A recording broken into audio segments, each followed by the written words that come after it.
Yo people, what's up? Welcome back to another Magic the Gathering Commander video, and today we're looking at the green tribal deck. Of course, we're still on the color cycle. This is the second last color, it's green, and today the theme is the deck is a snake deck. No, not that kind of snake. I mean the reptile snake, you know, the slithery ones. And the thing is, I had some other ideas in mind, maybe an elf deck, but to be fair, everybody does green elves, right? So if I would make an elf deck, it would be black and green, I think. And beasts were an option, but I didn't have any good legendaries for that. So I settled on snakes. And the thing is, if you want to make a snake commander deck, you better have cards from... what was that set called? Kamigawa, that was the set, right? The Kamigawa block, because there, snakes were a big thing. And also, legendary creatures that begin with S, because snakes talk like that, I suppose, if you know what I mean. So, first off, let's look at our leader, our commander, and it is... where is he? As I said, there's so many legendary creatures with S here. Seshiro the Anointed. So, he's a bit more of the expensive side. He costs 4 and 2 green. It's a legendary snake monk. He's 3/4. And when he is in play, then other snakes you control get +2/+2, which is pretty nice. But his secondary ability is even cooler. When a snake you control deals combat damage to a player, you may draw a card. So, this gives you a kind of direction where this commander deck is headed. That's right, massive card draw and a lot of snakes. So, let's see how we achieve this, and let's look at the creatures first. First we have the Ambush Viper, very cheap, has Flash and Death Touch, so pretty cool creature. You can just throw it in the way of some nasty big guy. I don't know, maybe one of the Eldrazi's, just kill him with this, that's pretty fun. Also, you can play it at the end of your turn, if you have your mana open for a certain spell or something. So, options are great with this card. Next we have the Blight Mamba.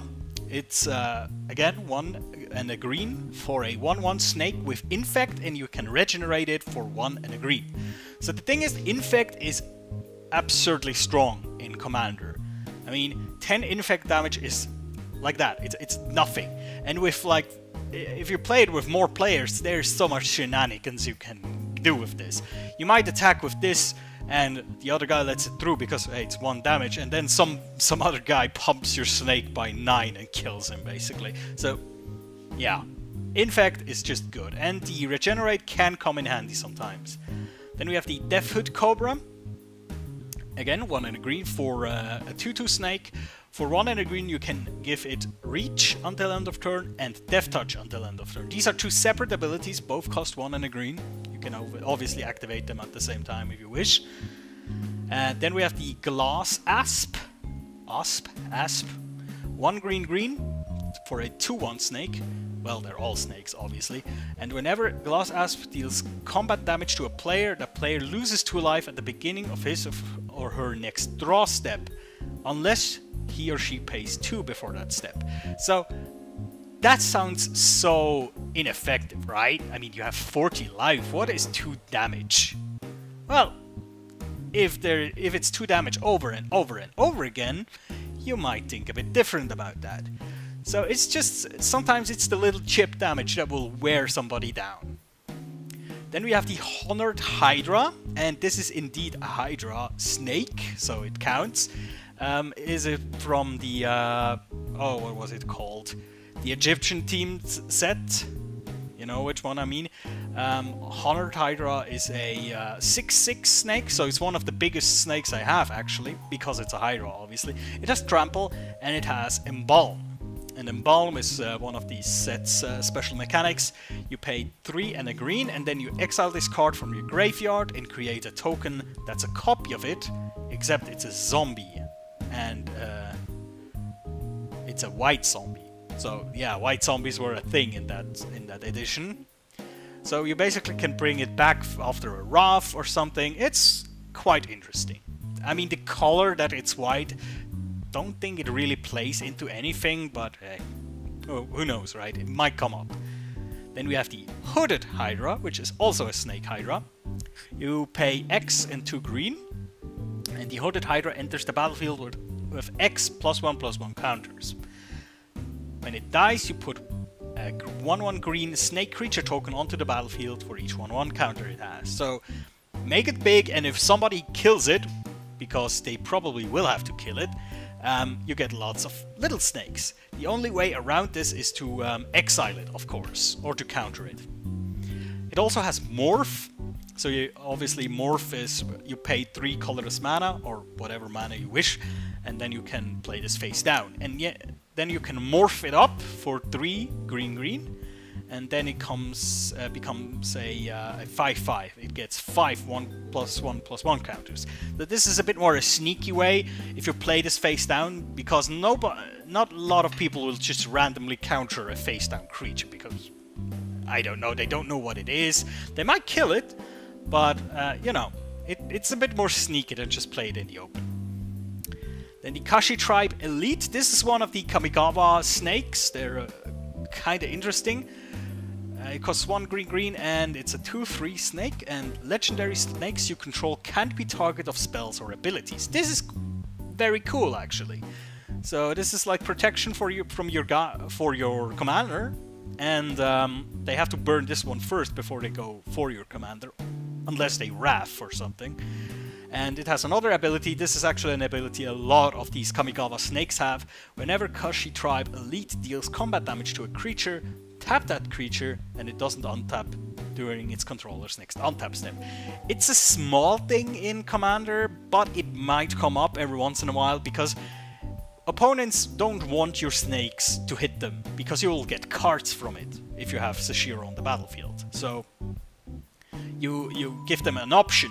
Either I'll top one of your things and it doesn't untap, especially if it's like a very valuable creature that, you know, has a cool ability. Then they don't want to do that, but then you draw a card. So it's kind of a win-win for you. Even drawing a card is way better. Then the Akashi Tribe Reaver. It has the same ability as the Akashi Tribe Elite, with the tap a creature when you deal combat damage to it, and it doesn't untap. And this one comes with Regenerate, 1 green for regeneration. Then we have the Lotus Cobra, 1 and a green for a 2/1 snake with Landfall. Landfall, of course, is whenever a land enters the battlefield under your control. And whenever that happens, you may add 1 mana of any color to your mana pool. So Landfall, there's quite a lot of ways in this deck to get more lands, and there's some payoff for this. This is one of the payoffs. I have some X creatures and spells like the Hooded Hydra and some other stuff. So getting a lot of lands is like a secondary objective in this deck. Then here come the Matsu Tribe creatures. There's 3 of them. The first is the Birdstalker, 2 green for a 2/2 Snake Warrior Archer. I love these creature types. That's so weird, like creatures with 3 types. I love that. Whenever it deals combat damage to a creature, again, it doesn't untap in the next step. And with green, you can Birdstalker, you can block as though it had flying until end of turn. It doesn't get reach, but it can block as though it has flying, which is kind of interesting, I guess. Actually, this might be just another way to say reach. I mean, back then in Kamigawa, reach was not a thing. It was not a keyword. So I guess this is just green reach. Then we have the Matsu Tribe Decoy. Again, this has the ability with the untap delay, so to speak. And for 2 and a green, target creature blocks Matsu Tribe Decoy this turn if able. So you can force them to run into this and then get tapped and don't untap. And since it's a 1/3, it can kinda tussle with some creatures. And I mean, sometimes you will want to run it into a big thing and just delay it for a turn, I guess, but yeah, you know. And last but not least is the Matsu Tribe Sniper. It's a Snake Warrior Archer again. 1/1 for a 1 and a green. You can tap it and it deals 1 damage to target creature with flying. And of course this again has the ability then that whenever it deals damage to a creature, tap it and it doesn't untap. Actually, I think I said that wrong the last few... Oh no, that's a specialty of this sniper. Here it actually says damage, and with the others it's combat damage specifically. So technically you could also equip like a an artifact onto this that can ping stuff, so that's kind of interesting. Then we have a normal snake, so to speak. It's a fungus snake though, which is kind of interesting. It costs 1 green, is a 1/1, and whenever an opponent casts a blue or a black spell, you may put a 1/1 counter on Mold Adder. It might come up, it might not, but it's a snake, and that's the important part, right?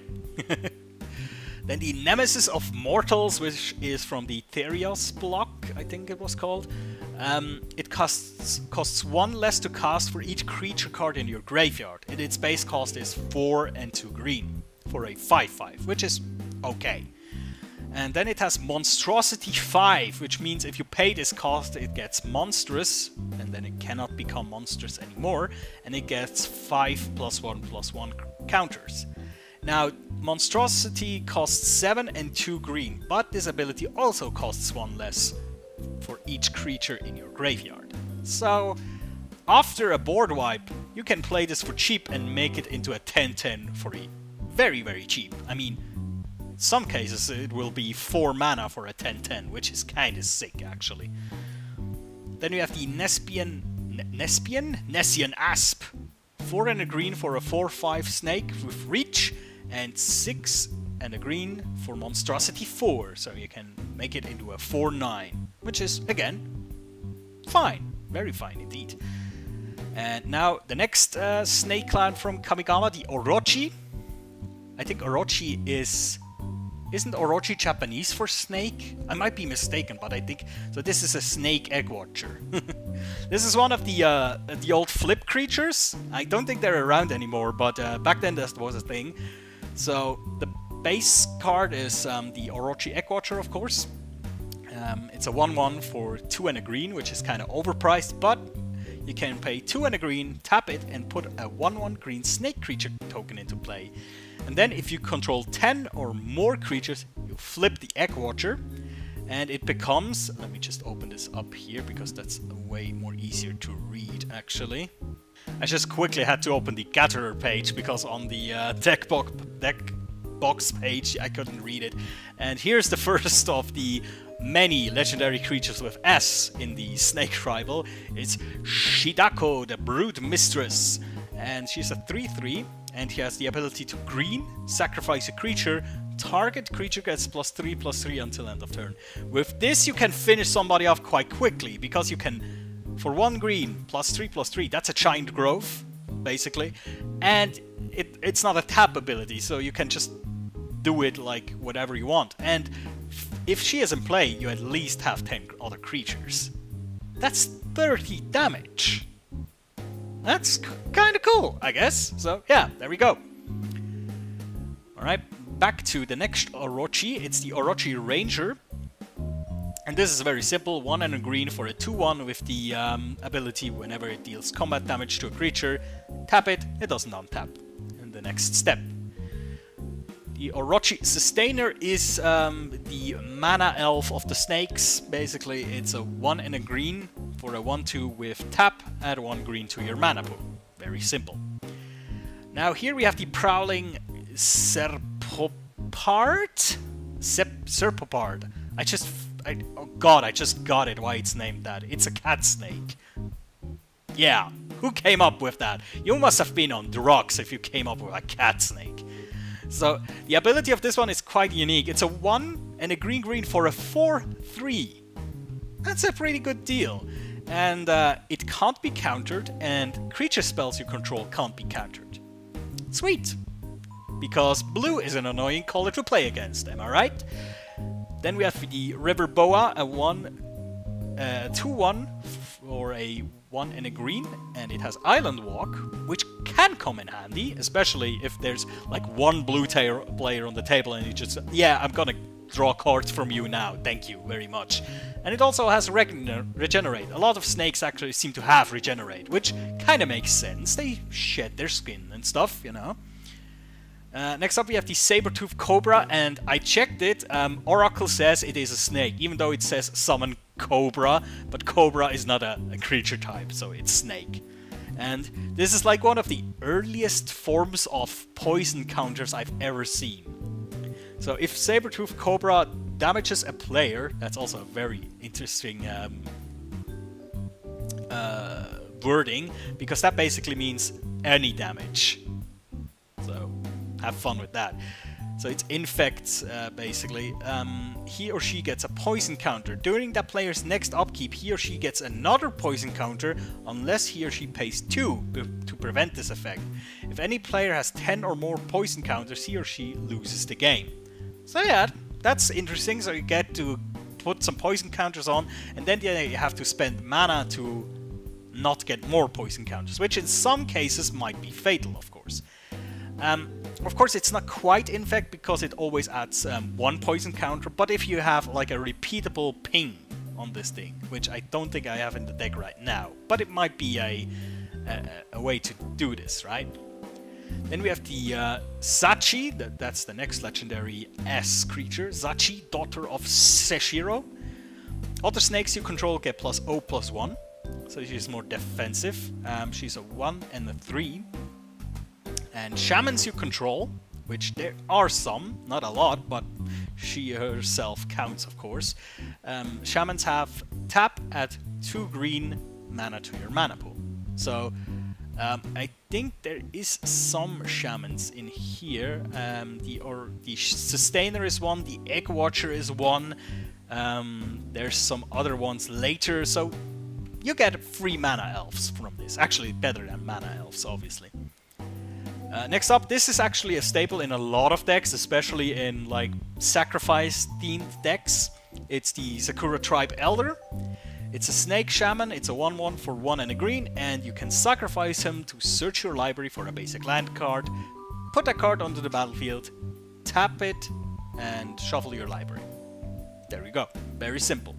And of course this is also a shaman, so sometimes if you have Zachi out, you might not want to sacrifice this immediately, right? Also, the sacrifice, you can do that whenever you want, so make 2 mana, then sacrifice it, in the best case scenario, of course. Then the Sakura Tribe Scout, a green mana for a 1/1 Snake Shaman Scout. That's an amazing creature type again. You may put a land card from your hands into play if you tap her. So again, more landfall. Or more lands into play, which is kind of nice. Then we have Seshiro, of course, and then there is Shisato, the Whispering Hunter. 3 and a green for a 2/2 Snake Warrior, legendary. And at the beginning of your upkeep, sacrifice a snake. So that's a bit of a bummer, obviously. And whenever she deals combat damage to a player, that player skips his or her next untap step. So yeah, have fun with that. You can basically freeze somebody's turn. Because if he's tapped out and you just keep hitting him with this, there's nothing he can do. He can draw cards and maybe play a land, and the next turn maybe another one. So he has 2 lands now, but he'll not get to untap again if you wish so. Then we have the Skull Winder. This has actually also been in one of the recent Commander decks. It's 2 and a green for a 1/3 snake with Death Touch, which is always nice. And when it enters the battlefield, return target card from your graveyard to your hand, then choose an opponent. That player returns a card from his or her graveyard to his or her hand. So it's a mutual benefit, so to speak, but you get a card back, which is a good thing most of the time. Obviously, you have to kind of look at which other player you choose. Sometimes you don't want certain cards to be back in the game. Then there is the Snake of the Golden Grove. 4 and a green for a 4/4 snake. It has Tribute 3. So Tribute is when you, when it enters the battlefield, any opponent or an opponent of your choice may place 3 1/1 counters on it. That means you choose an opponent and then he decides, do I put 3 1/1 counters on this or not? And if he does not, you gain 4 life. Well, it's not the best choice, but it's a snake, therefore it's in the deck. So I had to kind of, you know, get every snake that I have. Actually, that's pretty much every snake that I own. Next up we have the last of the legendary S creatures. That is Sosuke, son of Sheshiro. It's a legendary snake warrior, and he's the opposite to Zachi, so to speak. Other snakes you control get +1/+0, so he makes them better attackers. And whenever a warrior you control deals combat damage to a creature, destroy that creature at the end of the combat. It's not quite Death Touch, but it's almost Death Touch, because I think Death Touch damage kills them immediately, and this one is at the end of the combat, so even First Strike will not help you there.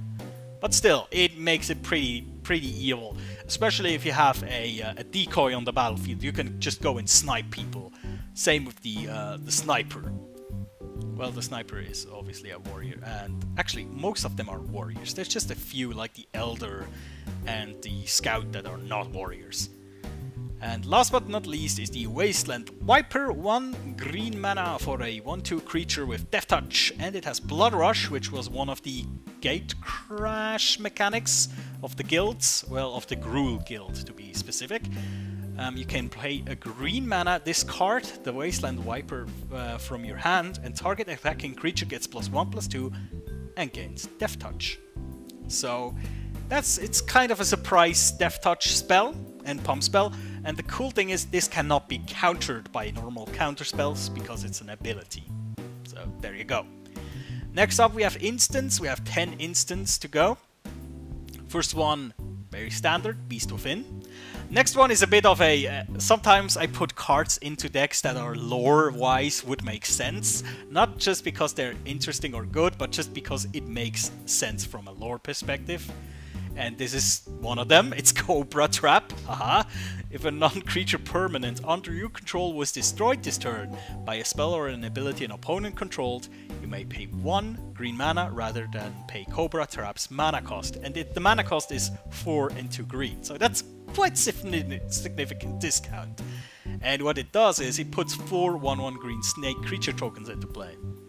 So there we go. Somebody kills one of your snakes, you know, maybe one of your key snakes, and then, yeah, here we go. 4 more snakes for you. Have fun. Next up, a green classic. It's Fog. Prevent combat damage that would be dealt this turn. I mean, sometimes you just need that one more turn, and this grants you that one more turn against Voltron decks and such. Harrow. Another way to get more lands out. So you cast Harrow, sacrifice a land, then search your library for up to 2 basic lands, put them onto the battlefield, and shuffle your library. It costs 2 and a green. It's pretty great, actually. It's a big ramp.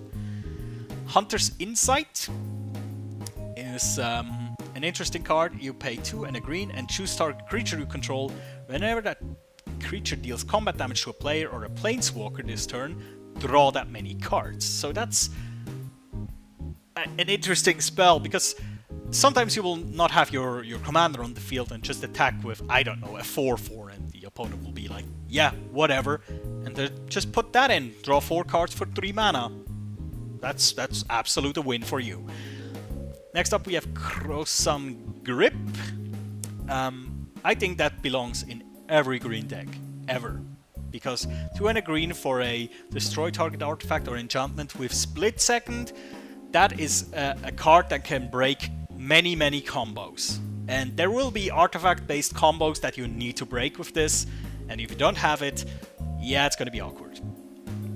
Slice in Twain is a less cool version of that. It just destroys target artifact or enchantment for 2 and a 2 green, but you draw a card, so there you go. Sprouting Vines, 2 and a green. Search your library for a basic land card, reveal that card, put it into your hand, shuffle your library. And it has Storm. I like Storm. What can I tell you? I just like Storm, especially if it comes from a color that you wouldn't normally expect it, because Storm normally is associated with blue and red. Well, there's also a very potent black card with Storm. But this one is quite interesting. You know, play 2 or 3 spells and then just search your library for 4 lands. And this has, of course, several effects if you can get so much land into play. You ramp yourself to play more stuff, and you thin out your library, so your next draw is most likely not going to be another land. So you start to remove the blanks from your deck, so to speak. Then we have the Stonewood Invocation. I just like split-second spells. It's 3 and a green for a split second. Target creature gets +5/+5 until end of turn and can't be target of spells or abilities this turn. So this can be super cool, especially if you combine it with, for example, Hunter's Insight, because this will be a reaction you can encounter quite often, especially with players that play a lot of destruction spells. You play Hunter's Insight, in reaction, kill your creature. Well, in reaction, Stonewood Invocation, the stack is done. Basically, your Stonewood Invocation gets through no matter what. And then your creature is immune to any spells or abilities, and there we go. So this is kind of cool in my opinion. Then next, or last instant, Tribal Unity. This is one of the X spells, so this will benefit you for having a lot of lands. Creatures of a type you choose get +X/+X until end of turn. Youch! That can hurt. That can really hurt, I tell you that. Then Sorceries. First off, the Explosive Vegetation. Search your library for up to 2 basic land cards, put them onto the battlefield tapped, shuffle your library. There you go, for 3 and a green, a nice ramp spell. Genesis Wave, another X spell that will benefit you a lot. So it's X and 3 green mana. You reveal the top X cards of your library, and you may put any number of permanent cards with converted mana cost X or less from among them onto the battlefield. Then put all cards revealed this way that weren't put onto the battlefield into your graveyard. So the thing is, in this deck, most things cost, I think the most expensive things are like creatures with 6 mana, I think. So if you have 9 mana and can fire this off, you already know you're almost likely gonna hit like 4 or 5 permanents that you can play at least. I mean, there might be some instants and sorceries, but I mean, you can get lands that again might trigger a landfall here or there. You may get awesome creatures, and the more lands you have, the more potent this will be. Then Glimpse of Nature's for the moment when you know you might be able to go off, because that might happen in this deck, that you can just start to throw out things. Let's say you have like played some of your like ramp spells, you're way ahead on everybody, you have a lot of lands, and then of course you haven't played a creature yet because you ramp, and then you start Glimpse of Nature and just throw things out and get more cards, and you know how that works, right? It's just amazing. I like Glimpse of Nature. I know there's some decks that can really combo off of this with some enter the battlefield shenanigans and stuff, but in here it's just a simple trick to get even more ahead. Then Green Sun Zenith, X and green. Search your library for a green creature card with converted mana cost X or less, put that onto the battlefield, shuffle your library, shuffle Green Sun Zenith into its owner's library. Very simple. If you need a certain solution right now, for example, if you need, I don't know, the sniper to ping a flying creature, get it. If you need maybe the Orochi Egg Watcher or one of your other shamans, just get it with this thing. It's kind of cool. And obviously it puts itself back into the deck, so sometimes you just want to play this for, I don't know, 2 or 3 mana. You don't even get a big thing, just get more cards and keep your spells flowing, you know? Then Harmonize, this is one of the few like pure card draw spells for green. So it's 2 green for draw 3 cards, which is okay in my opinion. Kodama's Reach has seen heavy play in green or partially green commander decks. Search your library for up to 2 basic lands cards, reveal those cards, put them onto the battlefield tapped, shuffle the other, one of them goes tapped into the battlefield, 1 in your hand, shuffle your library. So this is 2 and a green, which is kind of cool, especially if you have missed a land drop. This gives you the opportunity to get a land into play and then another one from your basic lands that you can play. So Kodama's Reach is a very good card. Then we have Overrun, because what is a green creature deck without Overrun? That's right, nothing. So if you get overrun by snakes, that must be quite terrifying actually. So +3/+3 and trample for 2 and 3 green mana. In this deck that should be no problem at all. And Overwhelm goes into the same direction. The thing is, it doesn't give you trample, it just gets you +3/+3, but you know, I just want spells in here to pump my guys. It also has Convoke, so you can tap your creatures to pay mana. But of course you might not want to do that because then you have less creatures to attack. Shamanic Revelation, 3 mana and 2 green mana. Draw a card for each creature you control. Ferocity, or Ferocious rather, you gain 4 life for each creature you control with power 4 or greater. So, like in an optimal world, you would do something like Overrun Shamanic Revelations, you know, just to gain all the stuff, because then you get pretty much a life, 4 life for every creature you have, because they get +3/+3. But yeah, that's the optimum of this card. And the minimum of this card, to draw a card for each creature you control, still is quite a high floor, in my opinion. Triumph of the Hordes. I think people will hate you for this card. I can almost guarantee you, because Infect, I have to admit it, Infect is very cheap in Commander. Especially that one black spell, Tainted Strike, because it can turn any 9-power creature into a game ender, basically. And it does not even have to be your creature, it can be anyone's creature, so... And this one, it's basically an Overrun with Infect. Well, it's not quite as powerful as Overrun, but there you go. 2 and 2 green. Until end of turn, creatures you control get +1/+1, gain trample and infect. Youch, that hurts a lot.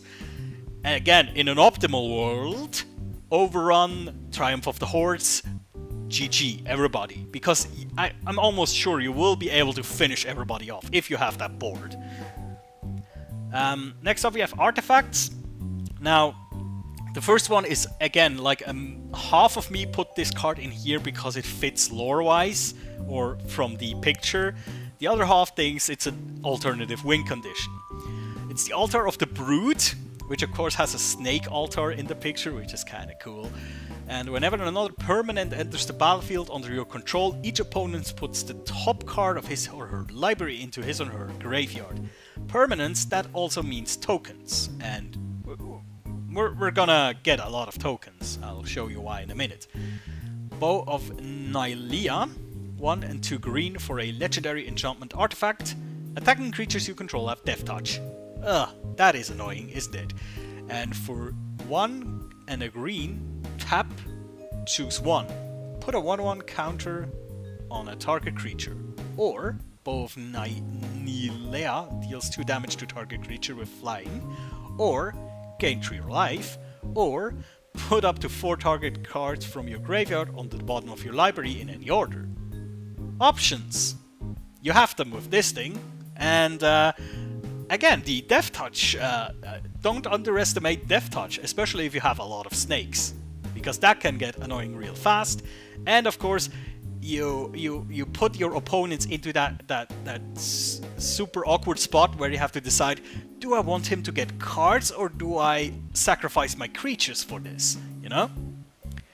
And then we have the Orochi Hatchery, which will benefit a shit ton, a metric fuck ton from a lot of lands.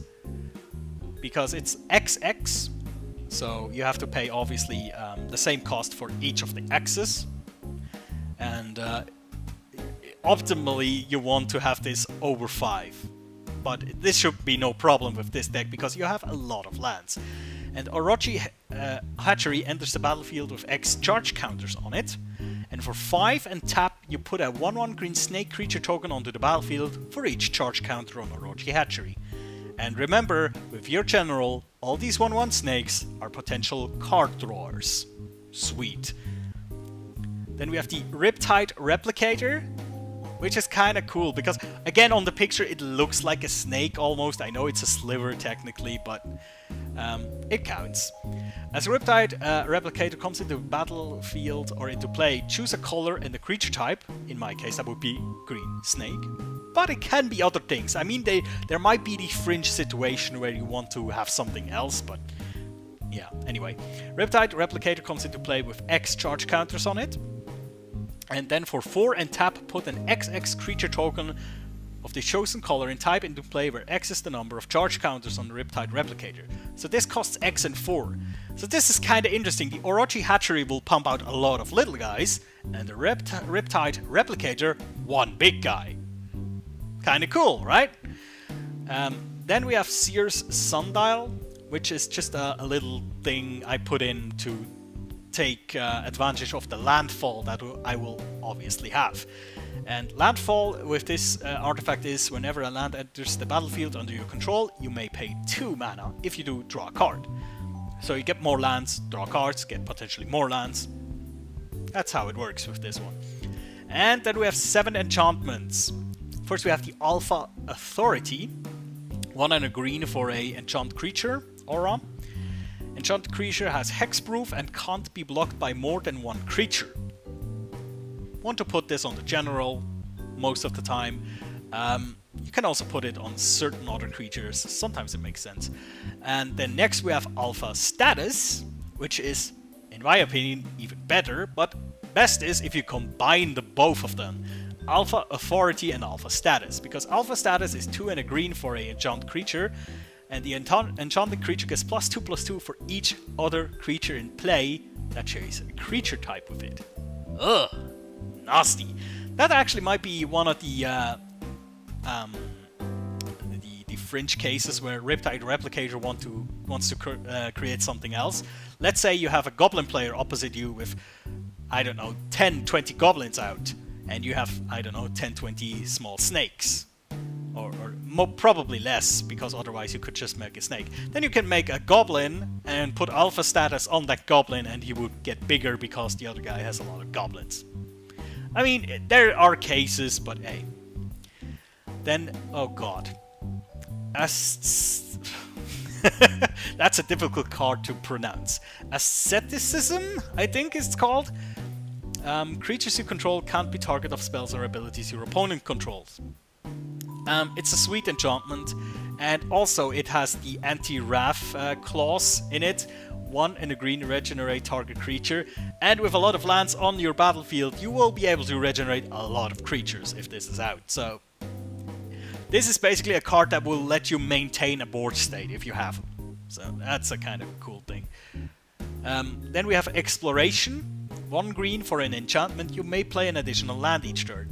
If you have this turn 1, this can speed you up like a motherfucker. I mean, seriously, if you can consistently, like for 3 turns, play 2 land cards and hit land drops and, you know, get more lands, you will be on a absolute roll. And then you can just put out the X spells and just go ham. Next up we have, haha, Serpent Skin. Get it?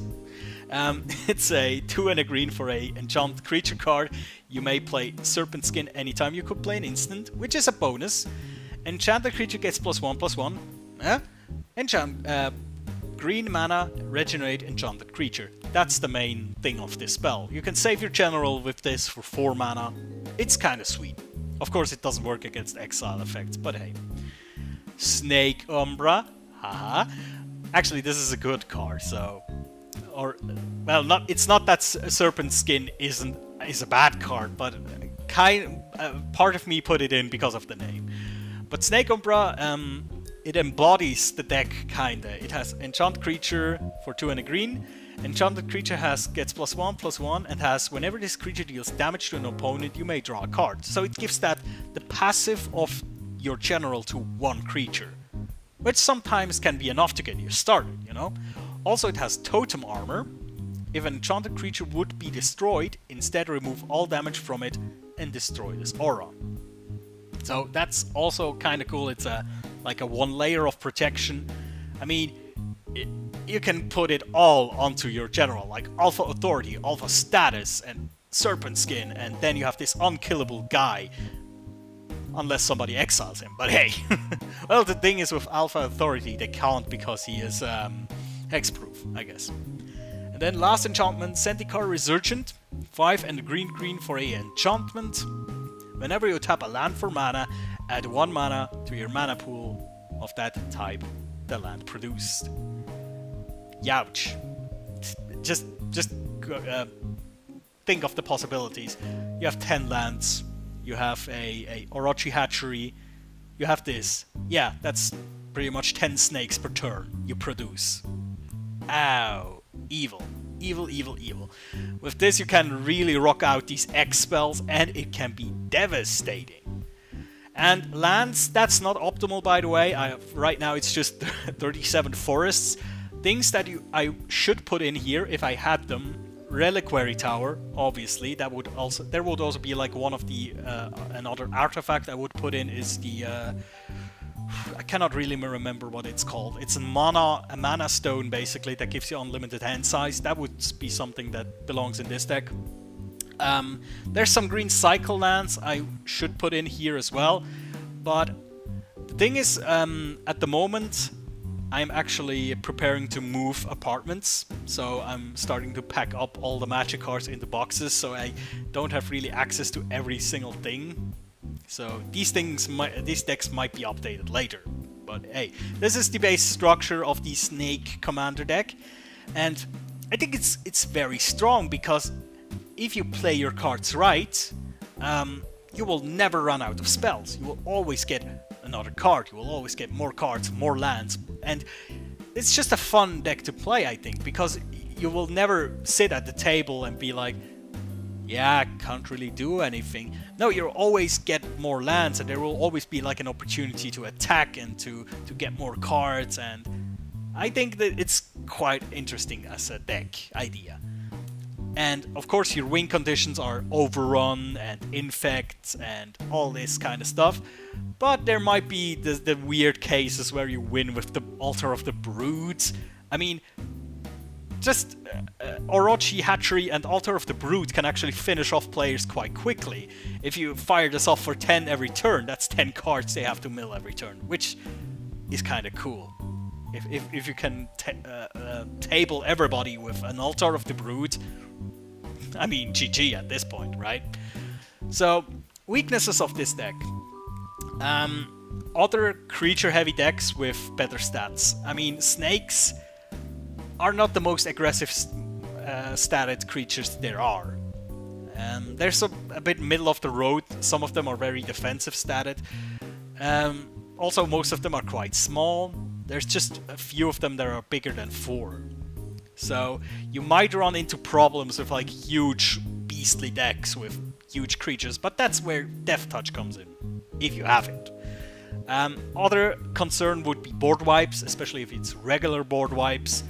I mean, targeted destruction is not that bad in this deck because very much every of your snakes can do the job, and your general can enable them pretty much every time. And bringing your general back into play shouldn't be too much of a problem because you have that match mana, right? So, I mean, there's not much super mega weaknesses in this deck, but I guess it's also not the most OP deck that ever has existed. So it's kind of middle of the road, nice to play, I think. Yeah, I think that's well summed up, I guess. So yeah, thank you guys for watching another Commander video. There's one more left, and I really want to put this out maybe next week or the week after that, because yeah, it's Christmas time, and as I said, I will be moving apartments, so that's more stress that will be on top of that. So I'll try to finish it very quickly. And of course the next one will be the Black Tribal. Of course, if you all have an idea what it is, I actually have already decided. It's like right there. It's sitting there, all the cards that I need. If you have an idea what it could be, write it in the comments. And yeah guys, thank you for watching. I'll see you next time. Take care.